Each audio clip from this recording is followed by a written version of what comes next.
welcome. This is Dawn Pauly, and I'm so glad you could join me today. I'm sharing a super fun adult themed Halloween card that's perfect for the spooky season.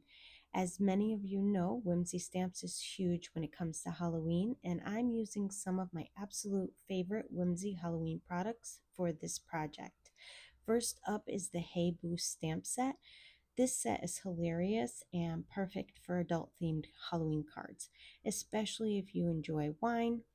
It includes 3 fun and cheeky images along with 5 clever sentiments that will definitely make you laugh. Next, I'm using the mini Slimline Treehouse die set. This die is incredibly versatile. It's perfect for Halloween cards, but also works beautifully for non-Halloween scenes as well.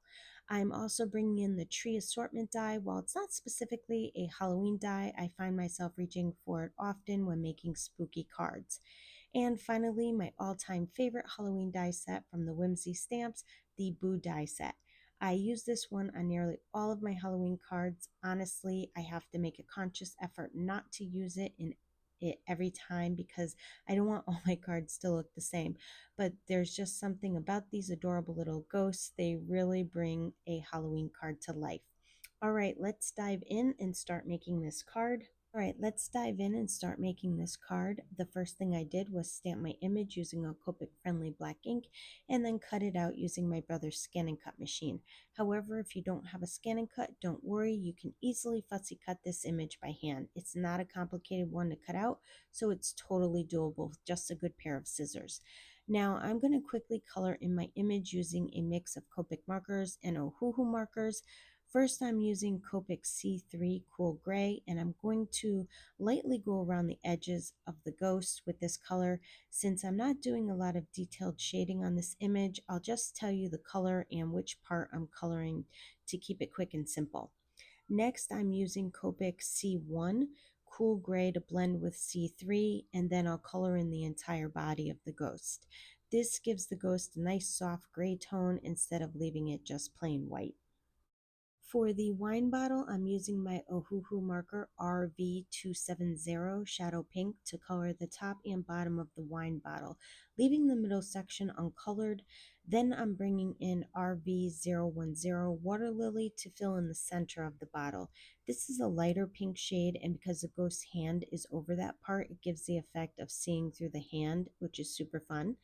Next, I'm using Copic W3 Warm Gray to color the tombstone, focusing more heavily on the sides and the top of the base to add some depth. And then I bring in W1 to color the entire tombstone and blend it with the W3. To deepen the shadows, I use W5 Warm Gray on the sides of the tombstone to really darken them, and then I blend them again with the W3 to smooth it out. And finally, I take my Ohuhu GY5 to add a touch of green around the base of the tombstone, and then I use my colorless blender to lighten the green just a little bit and soften it. And that's going to wrap up the coloring for this image. Now let's ink blend a spooky background for our card. I'm making a 5x7 card today because the mini treehouse die isn't really designed for an A2 size card. You can trim it down to fit an A2 size if you want, but I'm sticking with the 5x7 since I plan to add a lot of elements and need the extra space. All right, let's get started on the background. First, I'm using Distress Oxide ink prized ribbon, and I'm applying a generous amount all over the paper.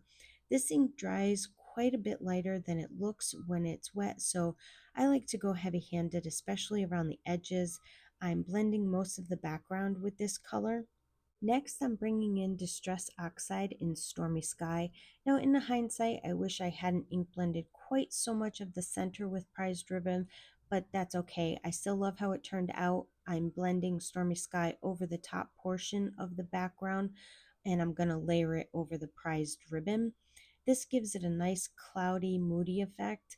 Honestly, if you prefer, you could just stick with all prized ribbon. It really would still look great. And look at how beautiful those colors came out. I just love how they blend together. To finish off the ink blending, I'm using black soot, distress oxide, and blending it all around the edges of the card. I'm laying it on pretty heavily because, like the other inks, it lightens up quite a bit when it dries, and I want that deep, spooky frame around the card. I also added a little bit of black soot to the center of the card, not too much though, just enough to give it a more shadowy, eerie look. It helps to create a sense of depth and adds to the overall spooky vibe.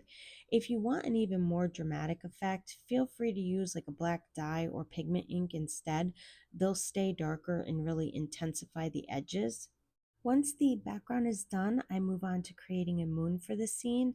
I'm using a small white die cut circle as my moon, and I ink blend it with Distress Oxide in Fossilized Amber to really bring out the warm glowing effect. Just like I did with the background, I also add a bit of black soot around the edges of the moon. This gives it an eerie, shadowy feel, perfect for a spooky Halloween night. The darker edges help the moon stand out against the background while still keeping with that moody, haunted vibe I'm going for. Okay, moving on. I die cut the mini slimline treehouse from some black cardstock to keep with the spooky silhouette look. Then I used the tree assortment dies and cut out a few trees, some from black cardstock and a couple from white cardstock for a contrast and added dimension. I also cut a small piece of yellow cardstock to place behind the top window of the house and behind the little lantern. This makes it look like the lights are on inside the house, which adds a fun, slight creepy touch, like someone or something might be home. Next, I adhered the black trees on top of the white trees, leaving just a bit of the white edges showing. This creates a cool shadow effect, which adds depth and gives the scene a slightly eerier vibe, perfect for Halloween. Also, I die cut all the little ghosts from the Boo die set using white cardstock. Once I had all my scene elements laid out where I want them to go, I start adhering everything to the ink blended background. I find it's easiest to leave the pieces in place on the card front and then glue them down one at a time. I don't know about you, but if I take them all off, I forget where everything goes, especially when you're working with a lot of small pieces.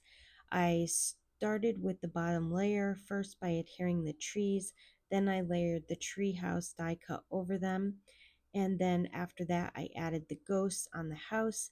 And finally, I added the ghost with the tombstone. For the sentiment, I stamped Happy Halloween onto some white cardstock using black ink and adhered it to the front of the card.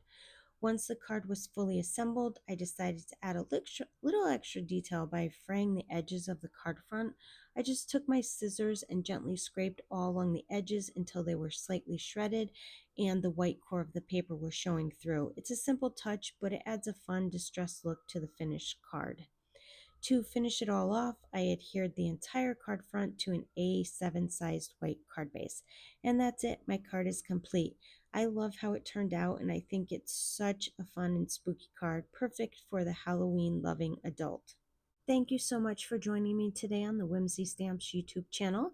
I'd love for you to leave a comment below and let me know what you think of the card. Your feedback means a lot, and I always enjoy hearing from you. Don't forget to subscribe to the Whimsy Stamps channel and follow them on their other social media platforms so you never miss out on upcoming releases and all the amazing inspiration from the Whimsy team. Also, be sure to check out their website for all their new releases and tons of creative goodies. As always, thank you so much for spending your time with me today. I hope you have a wonderful day and get some crafty time in soon.